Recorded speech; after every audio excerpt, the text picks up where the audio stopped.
Hello everyone. आज का हमारा मेन टॉपिक है सबनेटिंग। बट सबनेटिंग समझने से पहले आईपी एड्रेसिंग के बारे में पता होना बहुत ज़रूरी है। तो ज़्यादा टाइम नहीं लेंगे आईपी एड्रेसिंग में। एक बेसिक ओवरव्यू ले लेते हैं, उसके बाद सबनेटिंग समझते हैं। सबनेटिंग क्या होती है? सबनेटिंग के बेसिकली दो टाइप्स होते हैं। एक होता है फिजिकल एड्रेसिंग, एक होता है लॉजिकल एड्रेसिंग। तो फिजिकल एड्रेसिंग जो होती है उसको हम बोलते हैं मैक एड्रेस। लाइक जो हमारे कंप्यूटर्स होते हैं और पीसीज होते हैं, लैपटॉप्स होते हैं, उनका जो फिजिकल एड्रेस होता है उसको ही हम मैक एड्रेस बोलते हैं, जो कि चेंज नहीं हो सकता। जब भी मैन्युफैक्चरिंग होता है पीसी का या लैपटॉप का, तो जो उसमें पहले से ही वो मैक एड्रेस बन के आता है, वो चेंज नहीं हो सकता। बट लॉजिकल एड्रेसिंग में ऐसा नहीं है। लॉजिकल एड्रेसिंग का मतलब ये है कि तुम उसको अपने हिसाब से चेंज कर सकते हो। और इसके मेन दो टाइप्स होते हैं। एक होता है IPv4, एक होता है IPv6। और मेनली आज के टाइम में IPv4 यूज़ होता है। IPv6 भी यूज़ होता है, लेकिन बहुत ही ग्राउंडली लेवल पर। वैसे मैंने बताया कि लॉजिकल एड्रेसिंग हम चेंज कर सकते हैं, तो कैसे चेंज कर सकते हैं वो मैं बता देता हूँ आपको। आप करेंगे Windows+R, यहाँ पर डालेंगे आप ncpa.cpl, करने के बाद एंटर करेंगे तो आप नेटवर्क कनेक्शन वाले ऑप्शन में आ जाएंगे। तो आपको यहाँ पे देखना है, आप जिससे भी नेटवर्क से कनेक्टेड होंगे उस पर राइट क्लिक करके आप प्रॉपर्टीज़ में जाएंगे। प्रॉपर्टीज़ में जाने के बाद यहाँ पे आएगा इंटरनेट प्रोटोकॉल वर्जन 4। यहाँ पे क्लिक करने के बाद आप प्रॉपर्टीज़ में जाएंगे, तो वहाँ पे आपको दो ऑप्शन आएंगे, एक डायनेमिकली और एक स्टैटिक वाला। तो डायनेमिक में वो पहले से ही अपने मन से ले लेता है, स्टैटिक में आप डाल सकते हैं। तो यहाँ पे मैं नहीं शो कर रहा हूँ, इसमें मेरी एक शो होगी, तो यहाँ से आप देख सकते हैं। ओके। उसके बाद अब अगर चलते हैं कि आईपी एड्रेसिंग क्या होता है, तो मैं आपको जैसे समझाता हूँ एक एग्जांपल लेकर के। लाइक 3-4 कंप्यूटर है, वो एक नेटवर्क में कनेक्टेड है, एक दूसरे से। एंड अगर कोई आपसे बोले कि आपको इस कंप्यूटर से कम्युनिकेशन करना है, सपोज करिए ये पर्सन है, इसको इस कंप्यूटर से कम्युनिकेट करना है, बट अगर जब तक इसको इसको इसका एड्रेस नहीं पता होगा, तब तक ये उसके पास जा ही नहीं पाएगा। इसलिए आईपी एड्रेसिंग इस चीज़ का काम करता है, जो कि है यूनिकली आइडेंटिफाई करता है उस नोड्स को उस नेटवर्क के अंदर। सपोज करिए एक पूरा नेटवर्क है, नेटवर्क कोई सा भी हो सकता है, क्लास ए का, क्लास बी का, क्लास सी का, वो हम आगे डिस्कस करेंगे। बट अगर इसको इस नोड की पर्टिकुलर आईपी पता चल जाएगी, तो इसके लिए बहुत ईजी होगा उस तक पहुंचने का। सपोज करिए मैं इसको एक सेकेंड इरेज कर देता हूँ।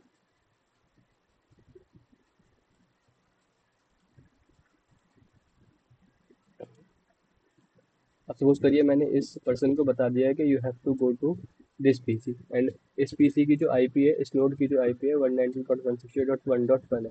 तो इसके लिए भी आसानी होगी, क्योंकि उसको उस नोड का आईपी एड्रेस पता चल गया एंड वो कम्युनिकेशन कर पाएगा। से main basic concept IP addressing का यही है, जो कि यूनिकली आइडेंटिफाई करना उस नोड को एक पर्टिकुलर नेटवर्क के अंदर। जैसे मैंने बताया आपको, इसको मैंने बता दिया, ये इसके पास चला गया। अब आता है IPv4 में क्या क्या होता है। IPv4 कंटेन करता है 32 bits, 32 binary bits, where as IPv6 contain करता है 126। 32 बिट जो है वो अभी हम फर्दर डिस्कस करेंगे 32 बिट कैसे होता है। उसके बाद एक अथॉरिटी है आयना, IANA, इसका फुल फॉर्म होता है इंटरनेट असाइन नंबर अथॉरिटी। इसी ने आईपी को डेवलप करा था और यही आईपी को मैनेज करता है। एज यू नो, जब इंटरनेट आया था तब इंटरनेट का इतना यूजेस नहीं था, बट जैसे जैसे इंटरनेट बढ़ा वैसे वैसे आईपी का भी यूजेस बढ़ा। इसीलिए फिर आयना ने जैसे इसको डेवलप भी करा है, तो फिर इसने इसको मैनेज भी करा। क्योंकि नंबर ऑफ़ पीपल ज़्यादा हो गए, आईपी एड्रेस कम पड़ने लगी, उसी लिए जो हमारा सबनेटिंग का जो टॉपिक है वो इंट्रोड्यूस हुआ, जिससे हम आईपी एड्रेसिंग को और भी इफ़ेक्टिव तरीके से यूज़ कर सकते हैं, ना बिना उनके उसको वेस्ट करे हुए। क्योंकि अगर हम हर पर्सन को एक एक आईपी देंगे तो बहुत ज़्यादा आईपी वेस्ट हो जाएंगे। अब सपोज करिए हमारा नेटवर्क छोटा है, बट हमने उस नेटवर्क में हमारी आईपी हमारी 500 रखी है, नेटवर्क में यूज़ हो रही है 600, तो जो 400 है वो वेस्ट हो रही है। उसी कॉन्सेप्ट को ओवरकम करने के लिए हमने सबनेटिंग का कॉन्सेप्ट को समझना है। अब आता है IPv4 के ऑक्टेट।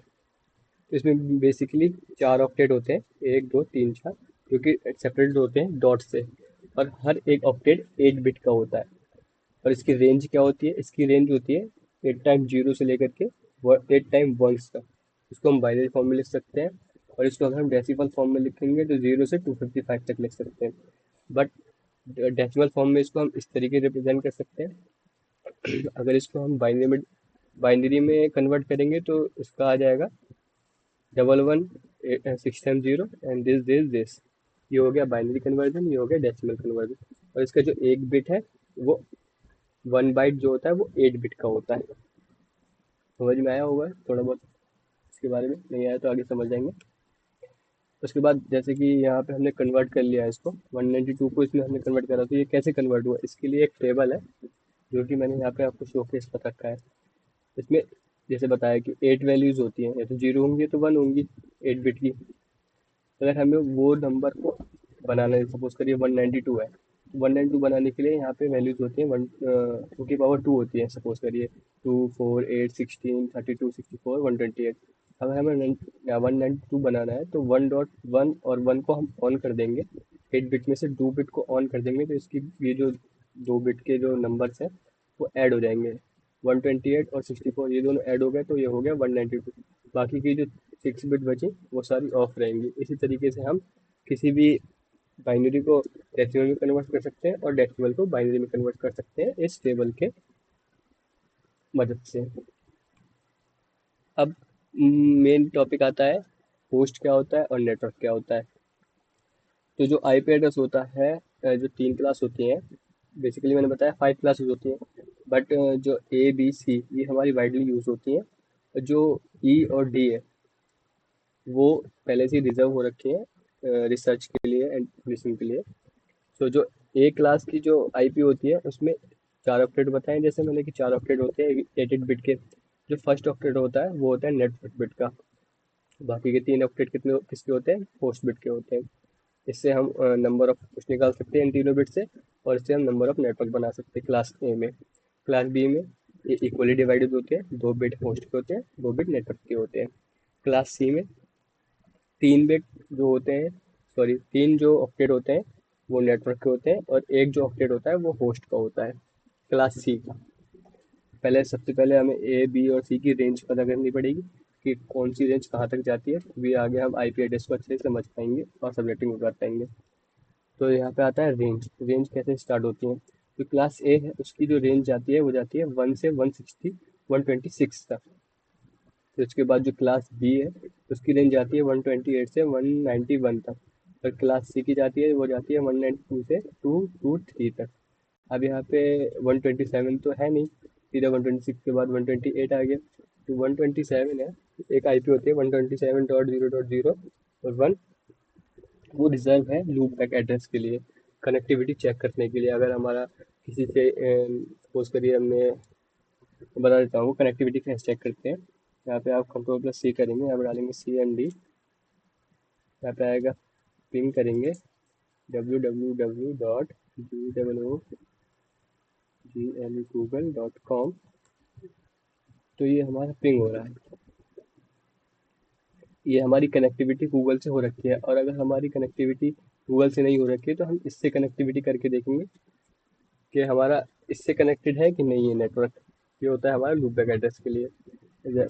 और मैंने जैसे बताया आपको क्लास ए बी और सी में कौन कौन से पार्ट नेटवर्क के होते हैं, कौन कौन से पार्ट होस्ट के होते हैं, वो यहाँ पे शोकेस हो रखा है। अब आता है मेन टॉपिक, सबनेट मास्क क्या होता है। तो सबनेट मास्क जो होता है वो आइडेंटिफाई करता है एक आईपी एड्रेस में कौन सा, कितने पार्ट हमारे नेटवर्क के हैं और कितने पार्ट हमारे होस्ट के हैं। इसमें जो सबनेट मास्क होता है वो, उसमें जो जीरोस होते हैं वो रिप्रेजेंट करते हैं होस्ट को, और जो वंस होते हैं वो रिप्रेजेंट करते हैं हमारे नेटवर्क को। आगे हम इसके बारे में बस बात करेंगे। बाकी जो क्लास ए बी और सी है, हमारी 3 क्लासेज जो वाइडली यूज होती है, इनका जो डिफ़ॉल्ट सबनेट मास्क होता है वो क्लास ए का 255.0.0 होता है, क्लास बी का 255.255.0.0 होता है, क्लास सी का 255.255.255.0 होता है। एज यू ऑल नो कि क्लास ए में एक पोर्शन होता है नेटवर्क का, तो वो सारे ऑन है तो 255 हो गया। क्लास बी में 2 बिट होते हैं नेटवर्क के, तो वो दोनों ऑन है, 255.255 हो गया। एंड सिमिलरली क्लास सी में 3 बिट ऑन होते, 3 नेटवर्क के ऑक्टेट ऑन होते हैं, तो ये 255.255.255 हो गया। यहाँ पे एक टेबल दे रखा है जिससे कि हम नंबर यूजेबल एड्रेस निकाल सकते हैं क्लास ए बी और सी से। नेटवर्क कितने बनेंगे और यूजेबल एड्रेस कितने बनेंगे, वो सब हम इससे निकाल सकते हैं।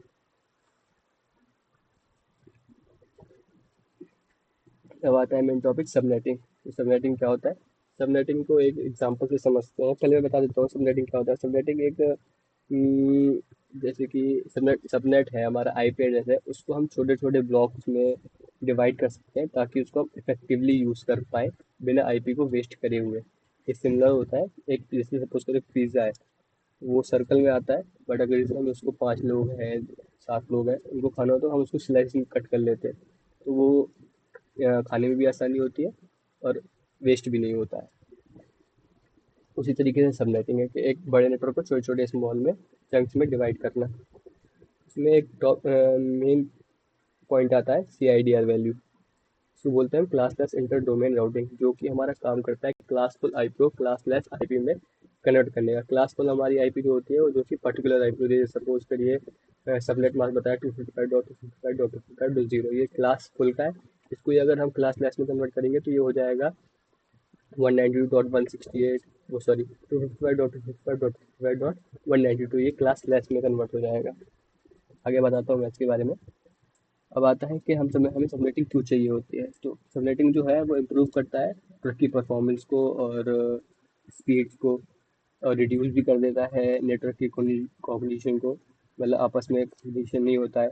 सिक्योरिटी इंप्रूव हो जाती है नेटवर्क की हमारे। कंट्रोल जो होता है वो कंट्रोल अच्छे से कर पाते हैं हम। ईजी टू मैनेज भी होता है।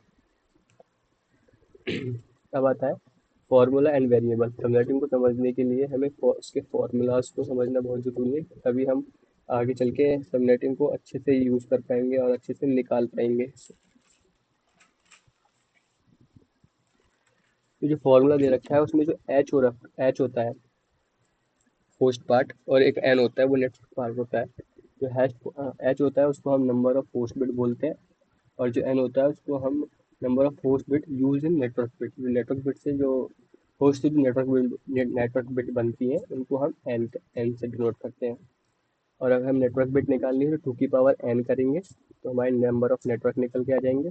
अगर हमें होस्ट निकालने 2 की पावर एच करेंगे और -2 करेंगे। यहाँ पे -2 क्यों आया? क्योंकि जो फर्स्ट होता है, फर्स्ट आईडी होती है वो हमारी नेटवर्क के लिए रिजर्व हो जाती है, और जो हमारी लास्ट आईपी होती है वो ब्रॉडकास्ट के लिए रिजर्व हो जाती है, इसलिए हम इसको -2 कर देते हैं। बाकी की जो मेन जितनी भी आईपी होंगी वो हमारी वैलिड आईपी होंगी, यूजेबल आईपी एड्रेस होंगी। ब्रॉडकास्ट एड्रेस क्या होता है? लास्ट एड्रेस जैसे मैंने बताया सबनेट मास्क का, जो कि ब्रॉडकास्ट के लिए यूज़ करते हैं। अब मेन इसमें एक पॉइंट है ब्लॉक साइज। ब्लॉक साइज क्या होता है? ब्लॉक साइज जो है हमारा कैलकुलेट करता है, हेल्प करता है कैलकुलेट करने में वैलिड होस्ट, मतलब एक ब्लॉक में एक नेटवर्क में कितने होस्ट निकल के आएंगे। तो जैसे बताया मैंने, ब्लॉक साइज हमारा हेल्प करेगा कि एक नेटवर्क में कितने का ब्लॉक बनेगा, कितनी आईपीज उसके अंदर कंटेन होंगी। इसका अब हम मेनली जो सबनेटिंग का कॉन्सेप्ट है वो कॉन्सेप्ट हम इस एग्जांपल से समझते हैं। सपोज करिए यहाँ पे मैंने एक आईपी ले रखी है 192.168.1.0, और इसका ये जो होती है स्लैश के बाद जो भी नंबर लिखा होगा उसको हम बोलते हैं CIDR वैल्यू। बाइनरी में इसको अगर हम कन्वर्ट करेंगे 192 को, जो मैंने आपको टेबल दिखाया था उस टेबल की मदद से हम इसको बाइनरी में कन्वर्ट कर सकते हैं। और इसका जो सबनेट मास्क निकल के आएगा वो 255.255.255.128। अगर यहाँ पे 0 होता तो वो क्लास फुल का सबनेट मास्क होता, बट यहाँ पे 120 हो गया तो ये क्लास लेस का हो गया। ये किसकी मदद से आया? CIDR की वैल्यू से, जो मैंने आपको बताया था कि CIDR हेल्प करता है क्लास फुल को क्लास लेस में कन्वर्ट करने की। अब यहाँ पे 25 दे रखा है, इसको कोड कॉन्सेप्ट समझते हैं। तो जैसे कि ये क्लास हमारी कौन सी क्लास की आईपी है? क्लास सी की आईपी है। क्लास सी में कितने ऑक्टेट नेटवर्क के होते हैं? 3 ऑक्टेट नेटवर्क के होते हैं, तो 8 + 8 + 8, तो इनको अगर ऐड करेंगे होंगे 24। और यहाँ पे CIDR वैल्यू रखी है 25, तो मतलब एक बिट जो है हमें इससे होस्ट पार्ट से नेटवर्क पोर्शन में बोरो करनी पड़ेगी। ये वाली जो 0 वाली है इसको हम यहाँ पे बोरो कर लेंगे। तो ये हो गया 255 सारी ऑन हो गई, 255 सारी ऑन हो गई, 255 सारी ऑन हो गई। इसकी एक बिट ऑन कर देंगे तो ये हो जाएगा 128। बाकी की 7 जो बिट रहेंगी वो हमारी 0 रहेंगी। अब यहाँ पे आता है नंबर ऑफ नेटवर्क, कि अब नेटवर्क कितने बनेंगे CIDR की वैल्यू की वजह से। तो यहाँ पे हमने एक बिट बोरो करी है, 2 की पावर n में जो नेटवर्क बिट हमने सॉरी जो नेटवर्क बिट हमने बोरो करी है, तो 2 की पावर 1 करेंगे तो हमारे मेनली 2 नेटवर्क बनेंगे। अब उसमें 2 नेटवर्क के अंदर मेनली कितनी IPs होंगी वो कैसे निकालेंगे, उसके लिए एक फॉर्मूला है नंबर ऑफ होस्ट। तो उसको करेंगे हम 2 की पावर h-2 से करेंगे। 2 की पावर 7 मतलब हमने बिट 8, एक ऑक्टेट में 8 बिट होती है, एक हमने नेटवर्क में ले ली तो बची 7। 2 की पावर 7 कर दिया हमने h की वजह से, और -2 कर दिया क्योंकि मैंने पहले ही बताया आपको कि -2 करेंगे, एक होगी हमारी नेटवर्क की, एक होगी हमारी ब्रॉडकास्ट की। तो हमारे यहाँ पे निकल के आया 126 वैलिड होस्ट बनेंगे हमारे। अब ब्लॉक साइज की जो डिफ़ॉल्ट वैल्यू होती है वो होती है 256। इसमें से हम माइनस करेंगे जो भी हमारा सबनेट मास्क निकल के आएगा। यहाँ पे जैसे निकल के आया 128 CIDR वैल्यू की वजह से, तो इसलिए हमें बताया कि 128 का एक ब्लॉक बनेगा, जिसमें कि नेटवर्क आईडी भी और ब्रॉडकास्ट आईडी भी दोनों कंटेन होंगी। देयरफॉर यहाँ पे हमने 2 नेटवर्क निकाले, मेनली 2 नेटवर्क बने हमारे, और हमारा ब्लॉक साइज कितने का बनेगा 128 का। तो हमने 0 और 1 लिखा। 0 को हमने 128 से मल्टीप्लाई करा तो 0 आया, फिर 1 को हम 128 से मल्टीप्लाई करा तो 128 आया। इसका मतलब ये हुआ 0 से 127 तक जो भी हमारी IP होंगी वो एक नेटवर्क में आएंगी। जो दूसरा नेटवर्क स्टार्ट होगा वो हमारा 128 से स्टार्ट होगा। देयरफॉर यहाँ पे हमने IP दे रखी है एक नेटवर्क की, तो यहाँ पे हमने IP दे रखी है दूसरे नेटवर्क की। ये 192.168.1.0, इसमें हमने ये हमारी होगी नेटवर्क IP, और लास्ट की होगी हमारी 192.168.1.127, ये होगी हमारी ब्रॉडकास्ट आईडी। इसके बीच में जो भी IP आएंगी वो सारी हमारी वैलिड IP आएंगी, क्योंकि 1 से 126 तक जाएंगे, ये हमारी वैलिड होस्ट निकल गया 1 से 126 तक। सिमिलरली यहाँ पर भी ऐसे आ जाएगा। ये तो हो गया एक एग्जाम्पल। दूसरे एग्जाम्पल में समझते हैं। दूसरे एग्जाम्पल में क्या क्या रखा है, क्वेश्चन पूछ रखा है कि नेटवर्क एड्रेस बताना है, ब्रॉडकास्ट एड्रेस बताना है, और वैलिड होस्ट एड्रेस बताना है ऑफ दिस IP का। और इसमें हमारा CIDR वैल्यू दे रखी है 26। सबसे पहले हम देखेंगे ये कौन सी क्लास की IP है। ये है हमारी क्लास C की IP। क्लास C की IP के लिए हमें पता है कि जो हमारे 3 ऑक्टेट होते हैं वो नेटवर्क के होते हैं। 24 तो ये हो गया, अब यहाँ पे 26 दे रखा है, तो इसका मतलब हमें 2 बिट बोरो करनी पड़ेंगी नेटवर्क में होस्ट से। 2 बिट जब बोरो करेंगे तो 128 प्लस 64 को ऐड करेंगे 2 बिट को ऑन करने के बाद, तो यहाँ पे आ जाएगा 192। तो जो हमारा नया सबनेट मास्क निकल के आएगा वो निकल के आएगा CIDR वैल्यू की वजह से 255.255.192। नंबर ऑफ नेटवर्क कितने निकालेंगे 2 की पावर n में हमने कितनी बिट जो है बोरो करी है 2। 2 की पावर 2 करेंगे तो 4 नेटवर्क बनेंगे हमारे पर्टिकुलरली। और फिर होस्ट निकालने होंगे, तो 2 की पावर h-2 करेंगे। हमने 2 बिट बोरो कर ली तो मेरे मीनिंग कितनी बची 6। 2 की पावर 6 करेंगे और -2 कर देंगे तो 62 वैलिड होस्ट निकल के आएंगे, कि हमारे एक नेटवर्क में 62 होस्ट होंगे, excluding network ID and host ID broadcast ID. अब आता है ब्लॉक साइज क्या होता है। जैसे कि मैंने बताया ब्लॉक साइज हमारा हेल्प करता है एक ब्लॉक को बनाने में। एक नेटवर्क में कितनी का ब्लॉक होगा, कितनी मेनली IP आएंगी, including network ID and broadcast ID. तो ब्लॉक साइज में हमने यहाँ पे 196 करा, वो 256 करा, और यहाँ पे माइनस कर दिया 192। 192 कहाँ से आया, हमारा सबनेट मास्क से निकल के आया यहाँ पे 64। ब्लॉक साइज कितने का बनेगा 64 का। देयरफॉर यहाँ पे 4 नेटवर्क बन रहे थे हमारे, उसको हमने मल्टीप्लाई करा 0 से 64, तो एक नेटवर्क हमारा बना 0 से। तो हमने कहा 1 मल्टीप्लाई करा 64 से, तो जो दूसरा बनेगा हमारा वो स्टार्ट होगा 64 से। सिमिलरली 2 और 3, इससे भी हम निकाल लेंगे कि हमारे तीनों नेटवर्क, चारों नेटवर्क में कहाँ से IP स्टार्ट होगी, नेटवर्क IP। देयरफॉर यहाँ पे हमने IP दे दी। एक हमारा 0 से स्टार्ट हुआ 63 तक, इसके बीच में 62 IPs आएंगी तो हमारी वैलिड होस्ट IP होंगी। तो उसके बाद सेकंड नेटवर्क बनेगा वो हमारा 64 से स्टार्ट होगा 127 तक जाएगा, इसके बीच में हमारी 62 IP आएंगी वैलिड। उसके बाद तीसरा नेटवर्क बनेगा वो 128 से स्टार्ट होगा 191 तक जाएगा, इसके बीच में 62 IP आएंगी वैलिड IP। सिमिलरली फोर्थ में भी ऐसा ही होगा। This is the core concept of subnetting. Hope this help to understand the concept of subnetting. Thank you.